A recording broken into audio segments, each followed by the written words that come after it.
মই প্ৰথমতে rock salt দিছোঁ দেই মুৰ্গীটো। মই মুৰ্গীটো তেল এটা মুৰ্গী কয়লাৰ কিন্তু দেই, সেই ভাজিম তেলত। আৰু পিছত মই দেখাম মই বাৰু যিখিনি কৰিম, গতিকে আপোনালোকে মনোযোগ দি চাব। নেমু টেঙা, নহৰু, আদা আৰু ৰক চল্ট দি মই সানিছোঁ।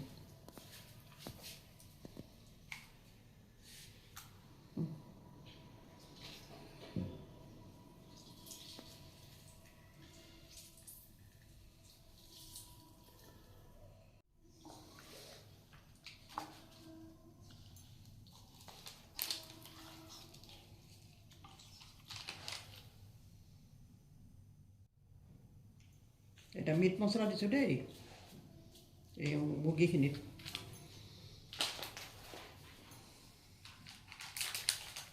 জ্বলা হ'বৰ কাৰণে তীখালাল দিছোঁ।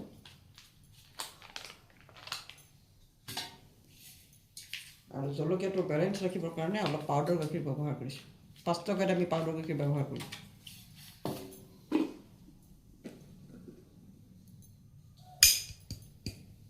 এই অকণমান হালধি দিছোঁ, হালধিটো কমকৈ দিব। জলকীয়াৰে ৰঙা কৰাৰ চেষ্টা কৰিব, ৰং হোৱা জলকীয়াৰে।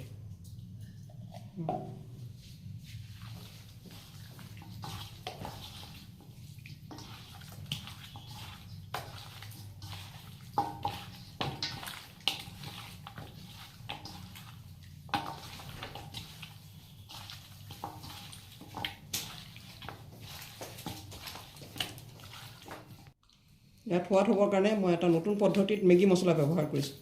মই নতুনকৈ কৰি চাইছোঁ, সোৱাদ কেনেকুৱা হয় মই চাম বাৰু, আপোনালোককো জনাম।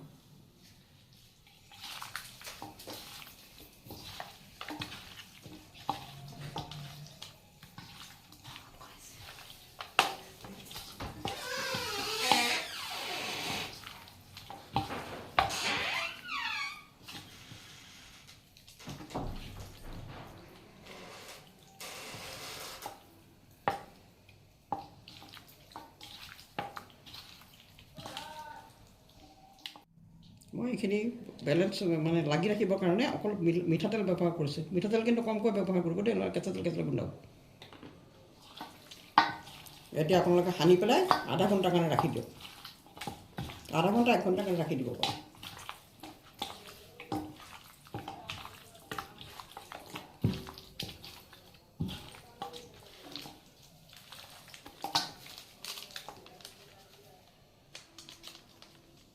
অলপ ৰৈ যোৱা গৰম মছলাখিনি দি দিছোঁ।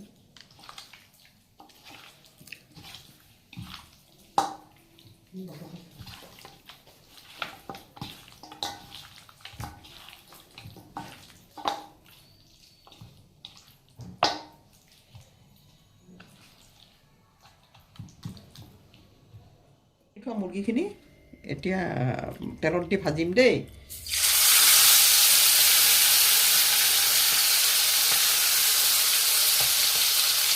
তেলটো গৰম হ'বলৈ দিব দেই।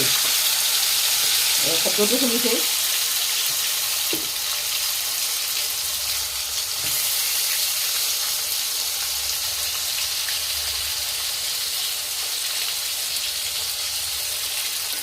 গেছটো চিম কৰি ভাজিব, তেতিয়া ভিতৰখন সিজিব।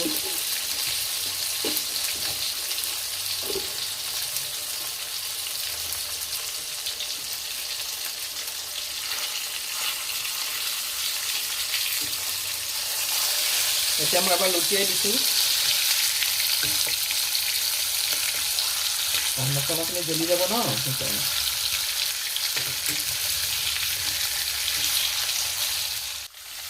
এতিয়া যিখিনি বাকী আছে সেইখিনি দি দিছোঁ দেই। অলপ ফ্ৰাইটো উলিয়াই ল'লোঁ, তেলখিনি উলিয়াই পেলাই বাকীখিনি মুৰ্গী ভাজি দিম। তেতিয়া কম তেলতে হৈ যাব চব। এনেকৈ ভাজিলে তেলটো কম লাগে।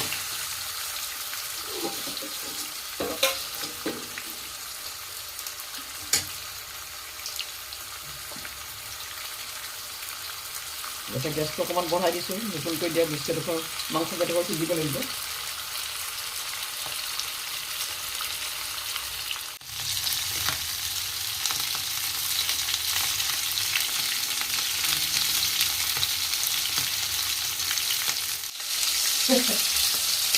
এতিয়া মই যে ভাবিছিলোঁ মুৰ্গীটো, এতিয়া চাব মই বাৰ্বিকিউ কৰি দিম তাত।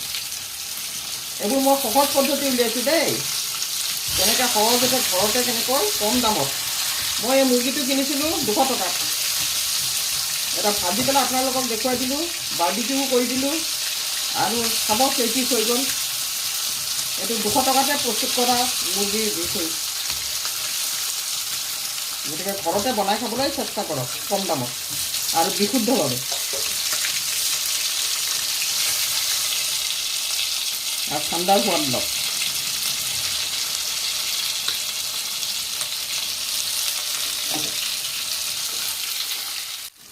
কেনেকুৱা ৰং ধৰিছে আৰু কেনেকুৱা হৈছে, পূৰা বাৰ্বিকিউ হৈ গৈছে।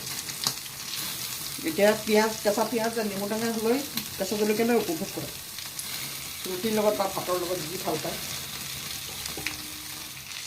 এই আমাৰ বাৰ্বিকিউ হৈ গ'ল দেই। এতিয়া আমি পৰিৱেশন কৰিম। এতিয়া মুৰ্গীটো পৰিৱেশন কৰাৰ কাৰণে সময় হ'ল দেই, সেইকাৰণে আমি সজাই লৈছোঁ। আমি ৰুটিৰে পৰিৱেশন কৰিম, আপোনালোকে ভাতেৰেও পাৰে, যিটো ভাল লাগে তাৰে পৰিৱেশন কৰিব। মোৰ চেনেলটো অকণমান নতুন, গতিকে আপোনালোকে মোক অলপ সহযোগ কৰিব দেই, মই তাৰে আশা কৰিছোঁ।